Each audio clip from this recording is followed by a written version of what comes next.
prazer estar aqui. Estava falando com o pastor Reginaldo que há 13 anos atrás, eu, o pastor Silvado e a Célia e mais alguns irmãos, a gente começou essa caminhada. E pela graça de Deus, já passaram centenas de pessoas aqui durante esses anos. E eu, pastor Silvado e a Célia, fomos os primeiros a sermos abençoados. Eu não ouvi nenhum amém. Eu não sou da Assembleia, eu sou aqui batista, mas eu gosto de um aleluia, de um amém, glória a Deus. Ok. Esse tema, eu tive a oportunidade com o pastor Cospeca de escrever esse livro durante a pandemia, Superando a Dor no Luto. É um livro que é bíblico, mostra pessoas na Bíblia que superaram o luto. Eu tenho outro sobre depressão ali, pessoas na Bíblia que superaram a depressão. E o Restaurando é um programa. Eu sou Guilherme Falcão, não é pastor Reginaldo? Eu sou Guilherme Falcão, restaurando-me em Cristo, amém?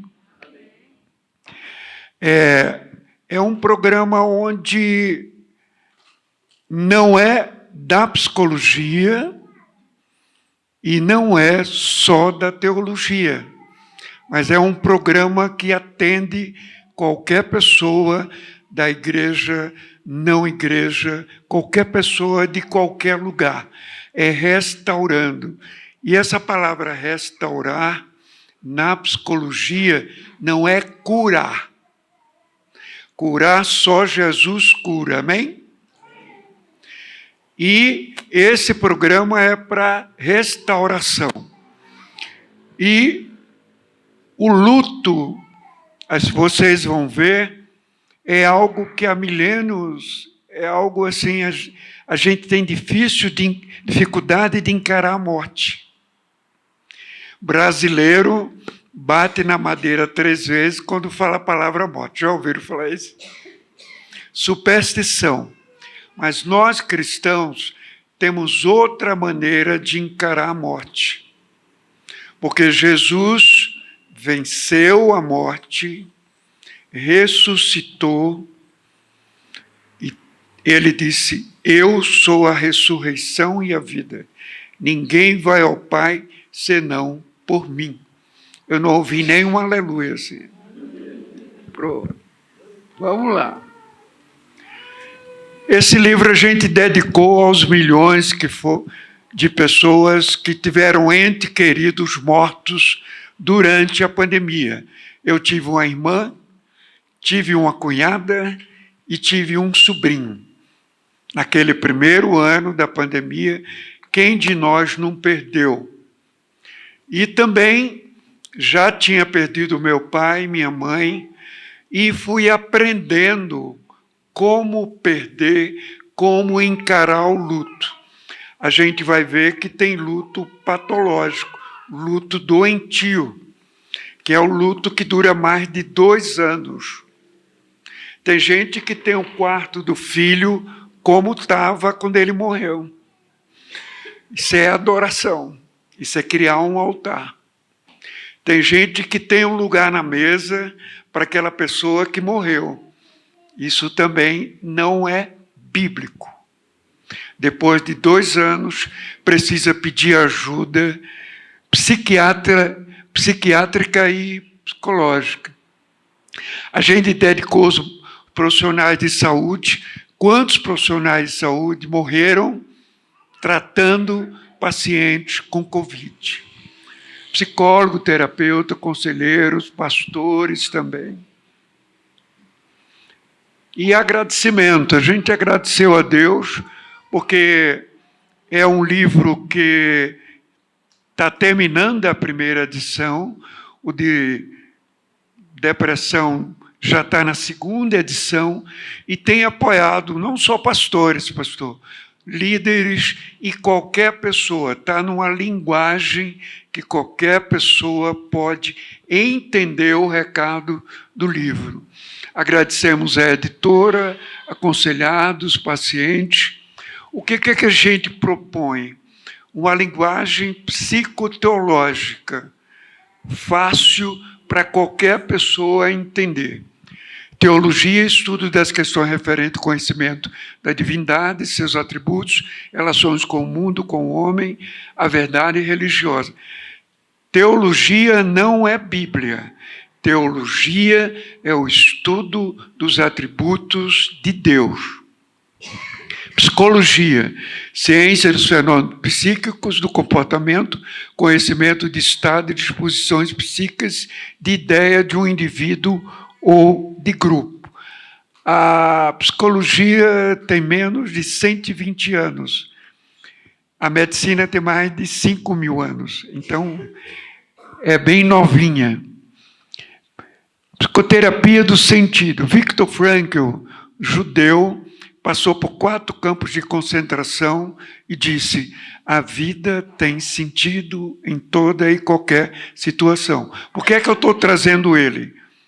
Para enfrentar o luto, a gente precisa encontrar sentido na vida. Para enfrentar o luto, o Viktor Frankl disse que a gente precisa do suprasentido, que é o sentido em Deus. Eu não ouvi nenhum amém. Amém. É o sentido de Deus. É o sentido maior, que é o sentido em Deus. Bíblia, palavra de fé e prática. O livro que eu mais leio desde a minha infância é a Bíblia. E todo dia eu aprendo com a Bíblia. Eu tenho formação em psicologia, filosofia, fiz uma série de especializações, mas, para mim, a Bíblia é o livro mais precioso do mundo. E eu preciso diariamente ler a Bíblia, porque se eu estou em restauração, só vou completar a restauração lá no céu, né? Aí a Bíblia diz que não tem choro, não tem sofrimento, não tem aperreio, como a gente diz no Nordeste. Eu sou de Maceió, Alagoas, eu estou aqui há 36 anos. Aí a pessoa diz: mas você já se acostumou com o frio? Eu digo: nem curitibano se acostuma com o frio. Né? Ciência, revelação parcial de Deus. Eu faço parte do corpo de psicólogos psiquiátricos cristãos. A ciência, para nós, é revelação parcial de Deus. A Bíblia é revelação completa de Deus. Então, a ciência ajuda nós, seres humanos. A vida começa no leito da maternidade e termina no leito de morte. A vida começa com o olhar e termina com os olhos fechados. Você lembra nos filmes que pegam assim e fecham os olhos das pessoas? Tragada foi a morte na vitória. Quando esse corpo corruptível se revestir de incorruptibilidade, esse corpo mortal se revestir de imortalidade, então cumprir-se-á a palavra que está escrito. Olha que bênção. Tem gente que acha que morrer, enterrou, cremou, acabou. Nós cristãos, não. Tragada foi a morte na vitória. Onde está o morto, teu aguilhão? Onde está, ó inferno, a tua vitória? Nós somos vitoriosos em Cristo. Cadê o aleluia? Aleluia! Né? Eu sou a ressurreição e a vida.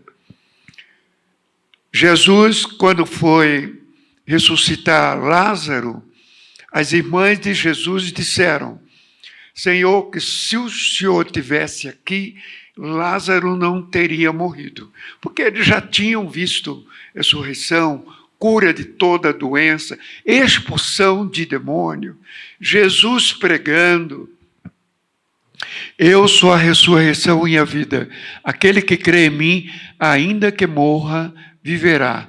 Todo aquele que vive e crê em mim, nunca morrerá. Cadê o aleluia? Você já pensou vida eterna?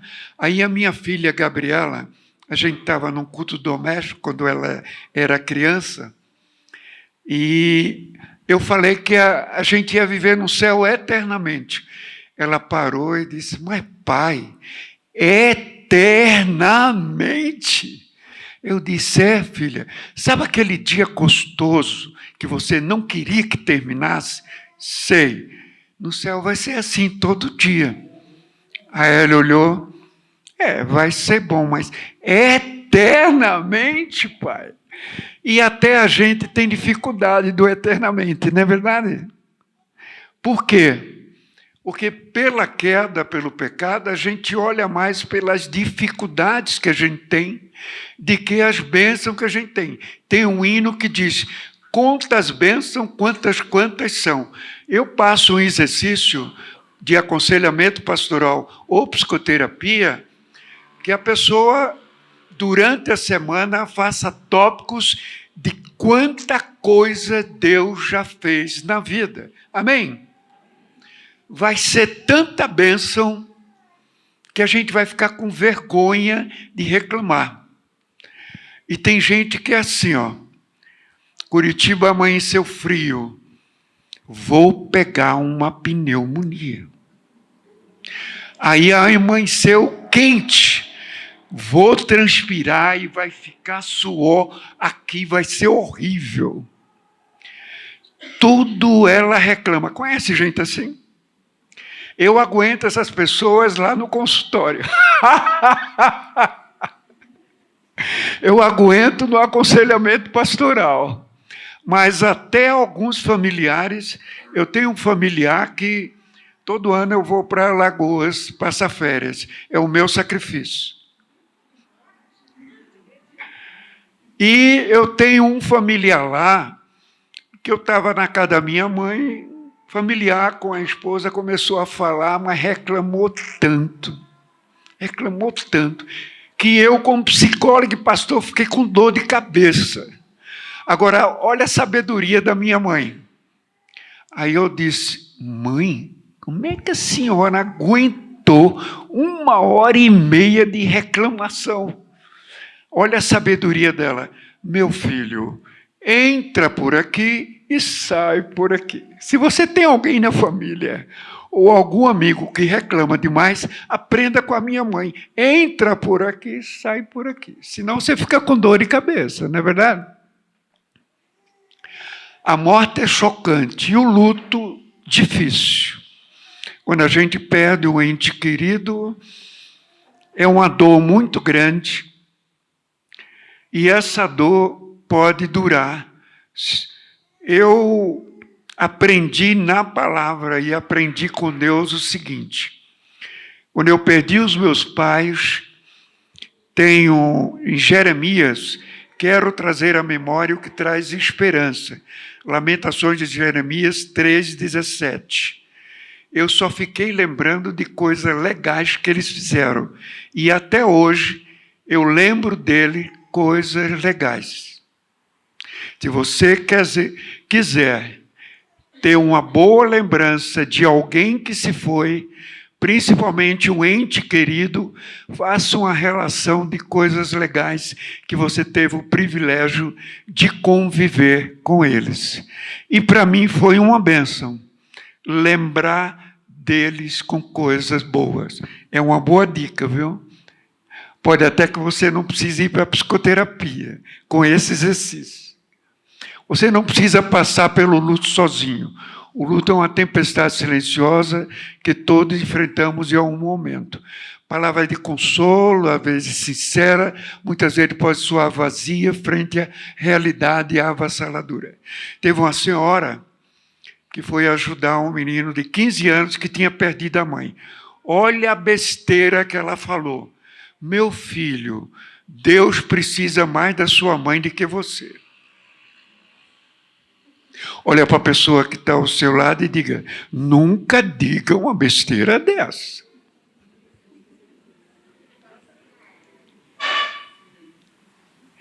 Às vezes a gente diz, era uma pessoa boa. E já notaram, no funeral só dizem coisa boa. Aí eu assisti um funeral que disseram tanta coisa boa. A esposa daquele que estava no caixão disse: esse marido eu não conheço. Ficou aquele clima horrível. Mas às vezes se conta algumas mentiras daquele que se foi, né? Essas tentativas de consolo não alcançam o núcleo de sofrimento, pois há mais no processo de luto que a aceitação resignada de que o destino comum. As perdas são desde o Éden. Nós estávamos no paraíso e eu dou um desconto à mulher porque só querem culpar vocês, né? Porque é o seguinte, a minha pergunta é: o que Adão estava fazendo quando Eva estava conversando? Nada. O que ele fez quando Eva ofereceu o fruto? Aceitou e comeu. Depois o sem vergonha, quando Deus apareceu, eu estava escondido porque a gente estava nu. Como é que você sabe? Deus é bem psicológico, assim, bem tranquilo, não acusa de primeira, né? É porque eu comi do fruto. É? Mas o que aconteceu? Olha como Adão começou a culpar, e de lá para cá a gente culpa esposa, filho, pai, mãe. Foi a esposa que tu me deste. Olha que sem vergonha. Culpou Eva e culpou Deus. Demais, né? Do ventre até hoje é um caminho de perda e várias etapas da vida. Na vida adulta a gente perde algumas coisas, mas a gente ganha também algumas coisas. A morte tem alguns tabus. Por exemplo, no hospital, o termo morreu é substituído, o paciente foi ao óbito. Bonitinho, né? Por que não diz ele morreu? Outro, centro cirúrgico. Perdemos o paciente na mesa. Não é morreu. No militarismo, soldado não morre. Tomba pela pátria. As crianças dizendo que o vovô virou estrela. Olha que mentira! E a titia foi fazer uma viagem, vai demorar. Eu tenho umas dicas para falar com criança. Povos antigos. O cemitério era longe da cidade, para os mortos não atacarem quem estava na cidade. Olha que cabeça! Aí depois eles acharam, cava 7 palmos, prende o caixão lá dentro, ele não vai sair. Superstição. No cristianismo mudou com os mártires, a fé na ressurreição, cemitérios dentro da cidade. Quem nunca perdeu familiares, amigos, colegas, figura pública, política, artista, desportista, a vida é alimentada por perdas e ganho, mas acontece que nem sempre sabemos ganhar ou perder. Quem não aprende a perder, não aprende a ganhar. Quem não aprende a ganhar, não aprende a perder. Diga para a pessoa que está ao seu lado: você está ouvindo o que ele falou? A administração das perdas. Alguns defendem o luto como uma onda de dor e sofrimento, mágoa e medo, ira e culpa, solidão e desespero, que cobram a pessoa quando sofre uma perda com o objetivo final de reorganizar a vida. Eu vou também mostrar outras coisas. No luto também há amadurecimento de visão de mundo, crescimento de maturidade. A gente adquire mais responsabilidade, viver um dia de cada vez, fazer o melhor para Deus, encarar a morte como uma passagem para a ressurreição. O que mais a gente quer como cristão, se morre um ente querido, é que ele já tenha encontrado Jesus. A gente sofre, não é nada fácil, mas a gente fica mais tranquilo, porque sabe o que eu digo com quem já foi, principalmente entes queridos? Eles estão melhores do que a gente. Vocês têm dúvida disso? Que não há choro, não há lamentação, eles já estão com Deus. Olha para a pessoa que está ao seu lado, e aí, você não quer mesmo a ressurreição? Quer ou não quer? Fala para a pessoa aí, ó. Diferentes circunstâncias e reações diversas.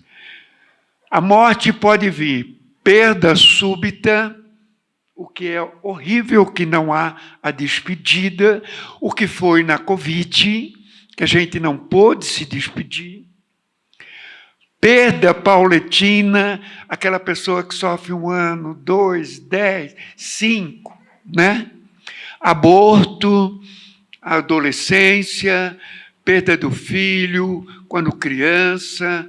Eu soube que alguém com influenza perdeu um filho de 4 meses. 4 meses. É muito triste, é muito triste.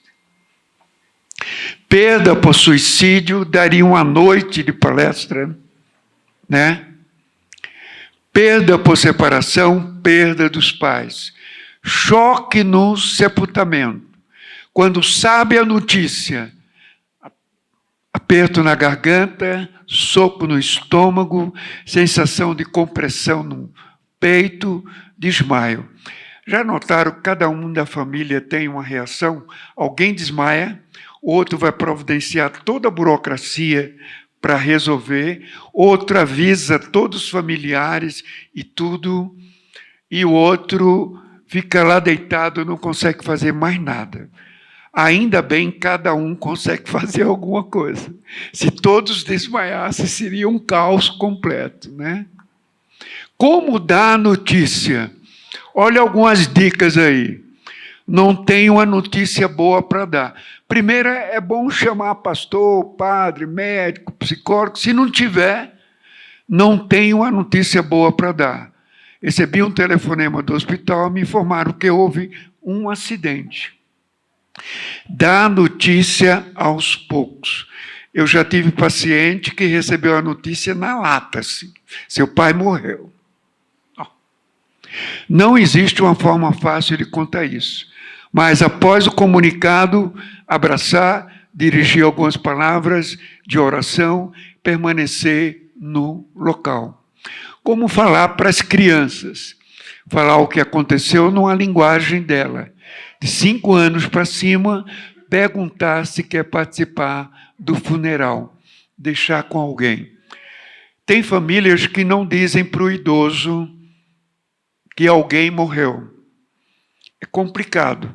Eu já vi família que um dos 2 morreu, não foi comunicado, porque estava no hospital, e quando foi comunicado, a pessoa chorou demais, eu nem pude me despedir dele ou dela. Gente, o idoso, ele é mais forte do que a gente imagina. Porque eu sou idoso, tenho 7,3. Porque a gente já passou por muitas perdas. E esse medo de comunicar, eu diria que primeiro comunique para o médico, que está cuidando daquele idoso ou daquela idosa. Se ele liberar, comunique. O idoso é mais forte do que a gente imagina. Como falar para as crianças? Os pais precisam ter, quem tem filhos crianças, um relacionamento olho no olho, menos celular, menos TV, menos notebook, menos trabalho. Chegou em casa, é tempo com criança. Evitar celular, TV, jogos eletrônicos, valorizar a presença, Fiquei feliz ao conversar com minha filha Gabriela há poucos dias sobre esse tema, e ela me disse que eu trabalhava muito, mas sempre dei um tempo de qualidade para ela e o irmão Michel. Tempo de qualidade pode ser 10 minutos, 20 minutos, 30 minutos, mas é olho no olho, ou brincando com a criança, conversando com a criança. Tem gente que chega em casa já vai fazer um monte de coisa, nem olha para a criança. A vida tem sentido. Encontrar um propósito, descobrir um significado na nossa vida é verdadeiramente transformador, porque tudo muda até nossa capacidade de enfrentar as adversidades, tendo um porquê. Aqui em Curitiba, tem a deputada Cristiane Yaredi, que ela perdeu um filho por irresponsabilidade de um deputado tribêbado que estava com um casal. O casal percebeu que ele estava tribêbado, disse para ele: a gente leva você em casa. Não, eu posso dirigir. Foi dirigir, velocidade quase 200 por hora, passou em cima do carro onde estava o filho e um amigo, decapitou. O que é que ela fez? Criou um instituto onde acolhe vítimas dessas pessoas irresponsáveis. Mas lá também, quem foi responsável pode se recuperar. Você transforma uma tragédia em bênção para muita gente. Eu não ouvi nenhum amém. Preciso ter coragem, precisa ter o amor de Deus e a capacidade de não ficar com aquela dor, idolatrando a dor. Eu digo para alguns pacientes e para alguns aconselhando o seguinte: não faça da sua dor um altar. O altar é só para Deus. Amém? Foi muito fraco, viu, pastor? Amém? Cultura e cultura. Salomão disse que Deus pôs a eternidade no coração da gente. Que bênção, né? A gente sente saudade do céu sem nunca ter ido. Mas quando a gente tem momentos do céu, a gente entende como é. Celebração de rituais sombrios e longos, tragédia, guerra, epidemia. Israel achou pouco a guerra com Gaza e com os movimentos terroristas, agora está com guerra com o Irã. Vai sobrar para a gente, viu? É preciso orar pela paz no mundo. Amém? Porque os homens estão loucos. Adaptação de tempo de isolamento social e adaptação depois do isolamento. Eu vou correr, viu, pastor? Eu sei que... Quanto tempo eu tenho? Diga. 10 minutos? Aqui são as fases do luto. Primeiro, a pessoa nega o que aconteceu, não quer acreditar no que aconteceu. Vai andar na rua, vê a pessoa. Já viram isso? Ouviram isso? Reserva um lugar em casa para a pessoa, acha que a pessoa viajou. Raiva, pode sentir raiva de Deus, sentir raiva da pessoa que se foi. Eu ouvi de uma viúva o seguinte: como ele foi me deixar? Como se a pessoa pudesse não morrer. Outra paciente, uma paciente que eu vi. Eu fiquei no hospital 1 mês. Quando eu fui para casa descansar, meu pai morreu. Se eu tivesse lá, ele não teria morrido. Acorda para a vida, pelo amor de Deus. Negociação. Negocia com Deus assim: Deus, se não morrer, eu não vou faltar à igreja, eu vou dar o dízimo, eu vou ser o melhor crente. Aí começa a negociar. Depressão. Muita gente tem depressão pela perda, pelo luto. E aceitação das etapas. É a última fase. Todas essas emoções e tudo, mudança de relacionamento. Quando é um casal, aí perde um deles, muda relacionamento. Aqueles encontros de casais, já a pessoa não vai. E muda muita coisa. Como cada um encara a morte, como cada um passou pelo luto, como cada um tem ajudado pessoas nessa fase, consegue falar sobre temas. Será que nós, pastores, falamos sobre esse tema? Precisamos falar, né? Ministrar um funeral, ir para o aniversário. Às vezes a gente que é pastor, no mesmo dia vai para o funeral, no mesmo dia tem um aniversário. Esse livro já está na 2ª edição, porque muita gente do luto fica com depressão. É um livro bíblico e científico também. Nossa esperança maior, a certeza da vontade de Deus. Para o cristão, a morte não é separação eterna. Jesus venceu a morte. O próprio Cristo compreende a dor da separação. Meu Pai, por que me desamparaste? A presença confortadora, a fé e a esperança. Perdas e graça. Em que entramos, Deus na perda. Tentação, Ele nos ajuda a sair. Fé e graça. Gratidão em forma de memória. Dádiva da serenidade. Amizade, afeto. Graça na reconstrução, reorientação de vida, cuidado, restauração de sentido, retomando o controle das emoções. Só o amor de Deus e Jesus nos restaura. Vamos ler junto? Ora. Quem me...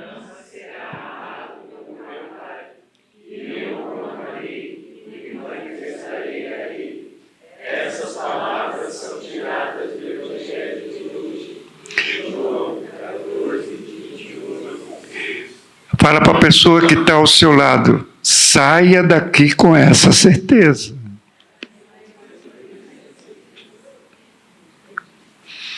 Não há nada mais trágico nesse mundo do que saber o que é certo e não fazê-lo.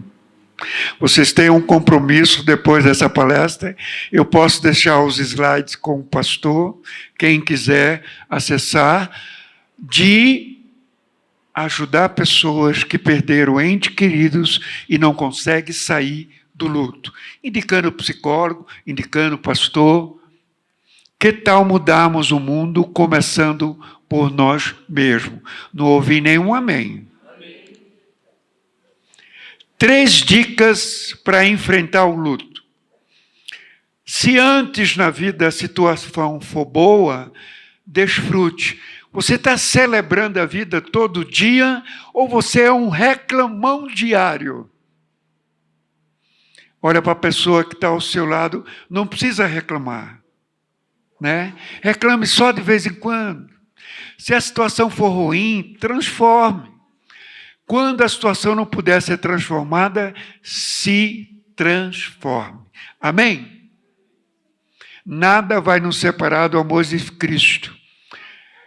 Estou convencido de que nem morte, nem vida, nem anjo, nem demônio, nem um presente, nem um futuro, nem quaisquer poderes, nem altura, nem profundidade, nem qualquer outra coisa da criação será capaz de nos separar do amor de Deus que está em Cristo Jesus, nosso Senhor. É uma promessa em Romanos 8, de 38 e 39. Deus não mente, amém? Nada pode nos separar do amor de Deus que está em Cristo Jesus. E Jesus prometeu, para terminar, viu, pastor? Estarei convosco todos os dias, ensinando a guardar todas as coisas, e eu vos tenho mandado, e eis que estou convosco todos os dias, até a consumação dos séculos. Diga para a pessoa que está ao seu lado, Deus está com você todos os dias. Não é só nos dias bons, nos dias maus também. Obrigado, que Deus tenha misericórdia de nós.